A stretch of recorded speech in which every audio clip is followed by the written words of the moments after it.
दरम्यान या सगळ्या राजकारणाच्या संदर्भात अधिक माहिती देण्यासाठी गणेश ठाकूर आपले प्रतिनिधी आता आपल्यासोबत आहेत।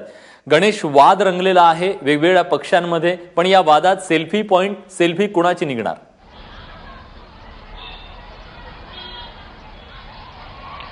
ह्याच प्रश्नाचं उत्तर आज निश्चित मिळेल, कारण आज 11 वाजता वॉर्ड ऑफिसरने तिन्ही पक्षांच्या नेत्यांना बोलवून बातचीत करण्याचा त्यांचा प्रयत्न होणार आहे। मी सध्या सेल्फी पॉइंटवर आहे। माझ्यासोबत संदीप देशपांडे आणि आमदार सदा सरवणकर आहेत। दोघांकडून बातचीत करून जाणून घेऊ की त्यांचं काय म्हणणं आहे आणि कशा प्रकारे ह्यावर सोल्युशन काय आणण्याचे चिन्ह आहेत। संदीप, आपण आधी म्हणालात की मला हे पुढे चालवताना जमणार नाही कारण CSR फंडाला मिळणार नाही, पण आता तुम्ही म्हणता की मी पुन्हा सुरू करीन। त्याचबरोबर शिवसेना आणि भाजपने तर परवानगी घेतली आहे वॉर्ड ऑफिसरकडनं, तर या सेल्फी पॉइंटवर सेल्फीज राजकारण का होतंय?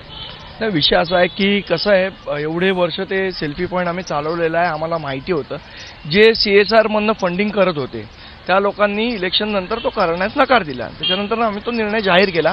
त्यानंतर मुंबईतनं अनेक ठिकाणावरनं मला फोन आले की आम्ही हा फंड तुम्हाला द्यायला तयार आहोत, तुम्ही तो चांगला उपक्रम आहे तो पुन्हा चालू करा।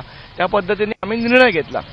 पण मला एक सर्वात आश्चर्य वाटतं भारतीय जनता पक्षाचं, म्हणजे एखादा जर शेतकरी त्यांच्याकडे गेला आणि म्हणाला बियाण्यासाठी माझ्याकडे पैसे नाहीत, मला मदत कराल का, तर यांची मानसिकता अशी आहे की तुझ्याकडे बियाण्यासाठी पैसे नाही तर तुझी अख्खी शेतीच मी हे करतो।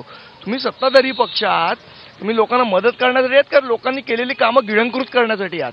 हा सर्वात महत्त्वाचा प्रश्न इथे निर्माण होतो। शिवसेनेने दावा ठोकला, विशाखा राऊतांनी इथे बोर्ड लावलंय की ते, कारण तुम्ही म्हणालात की मी चालू शकणार नाही म्हणून ते पुढे आले।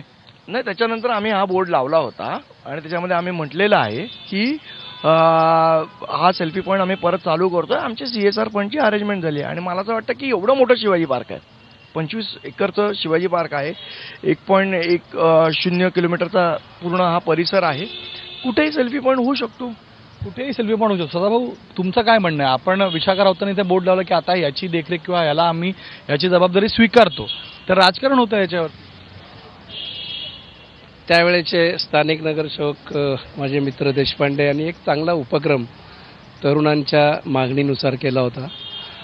गेली 2-3 वर्ष आम्ही बघत होतो की उपक्रम चांगला आहे, अनेकांचा प्रतिसाद चांगल्या प्रकारे मिळतोय, देशभरातनं लोक मुलं या ठिकाणी येत आहेत आणि एन्जॉय करतायत। ते बंद करतात हे ज्या वेळेला कळलं त्यावेळेला ती एक मुलांची गरज लक्षात ठेवून आपणही चालू करावा असं आमच्या या विभागाच्या नगरसेविका विशाखाताई यांना वाटलं। माझ्याशी चर्चा केली आणि म्हणालो जर मनसेना बंद करत असेल किंवा देशपांडे साहेब तो बंद करत असतील तर तो आपण चालू करावा, मात्र याच्यात कुठे वाद व्हावा अशा प्रकारची आमची भूमिका नाही। त्याचं कारणच शिवाजी पार्क हे प्रचंड मोठं मैदान आहे, अनेक ठिकाणं तिथे होऊ शकतात। मनात आणलं तर मनसेना चालू शकेल, एखादी नवीन योजना शिवसेना राबवेल, भारतीय जनता पक्षाने कुठे योजना राबवल्या नाही, त्या गिळंकृत केल्या। त्यांना वाटत असेल त्यांनी एखादा नवीन स्पॉट तयार करावा आणि त्यांनी करावं। मला असं वाटतं याच्यामध्ये राजकारण करण्यासारखा हा विषय नाही। तरुणांना जे हवं आहे ते देण्याची भावना असेल तर ते वेगवेगळ्या माध्यमातून आपल्याला देणं शक्य आहे। म्हणजे आपण जर मनसे म्हणते की आम्ही इथं पुन्हा एकदा ते उभारू, याला आम्ही आणखी अट्रॅक्टिव्ह करू, तर त्याला तुमचा विरोध नसेल, तुम्ही दुसरी कुठे जागा घ्या आणि भाजप विरुद्ध दोन्ही तुम्ही टीका करता, म्हणजे दोघांचे जो टार्गेट आहे ते भाजपच वाटते। भाजपची काम करण्याची पद्धत चुकीची आहे। आत्ता देशपांडे साहेब जसं म्हणाले मागायला आलं तर शेतच गिळंकृत करायचं, असा जो काही त्यांची वृत्ती आहे त्या वृत्तीच्या विरुद्ध आहोत। भारतीय जनता पक्षाच्या विरुद्ध आहोत असं मी म्हणणार नाही, पण त्यांची ज्याची कोणाची वृत्ती अशा प्रकारची आहे त्याच्या निश्चितच आम्ही विरोधी आहोत। आणि आमचं असं ठरलेलं आहे की या ठिकाणी अनेक काही गोष्टी करण्यासारख्या शिवाजी पार्क मैदानामध्ये इथली जी सर्वसामान्य जनता आहे या धुळीने त्रस्त झालेली आहे। आपण जर मनसे इथं उभारते तर त्यांना तुमचा विरोध नसेल, तुम्ही दुसरी जागा तिथे घेऊन तुम्ही अशा प्रकारचं सुशोभीकरण करा असं म्हणताय? मला असं वाटतं आवश्यकता नाही तसा विरोध करण्याची। आम्हाला प्रचंड मोठं मैदान आहे, या मैदानात आम्ही कुठेही त्यापेक्षाही चांगलं नवीन संकल्पना राबवून जी तरुणांची गरज आहे ही आम्ही पूर्ण करू शकतो। भाजपने परवानगी घेतली की आशिष शेलार यांनी माहिती दिली आहे की ते इथे येऊन करतील, त्याचा तुम्हाला विरोध आहे का?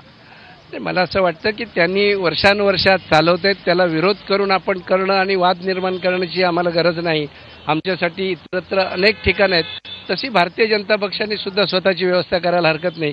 वादासाठी हा मुद्दा त्यांनी घेऊ नये असं आम्हालाही वाटतं। शिवसेनेच्या भूमिकेचं स्वागत करता तुम्ही, कारण त्यांना सदा सरवणकर स्वतः म्हणतायत की जर तुम्ही करताय तर वाद निर्माण होण्याचे कुठे चिन्ह नाही आहेत, ते दुसरं सुशोभीकरण करू शकतात, ह्याचं स्वागत करतात? निश्चितपणे आज असं आहे, भारतीय जनता पक्षाला करण्यासारख्या पण खूप गोष्टी आहेत ना।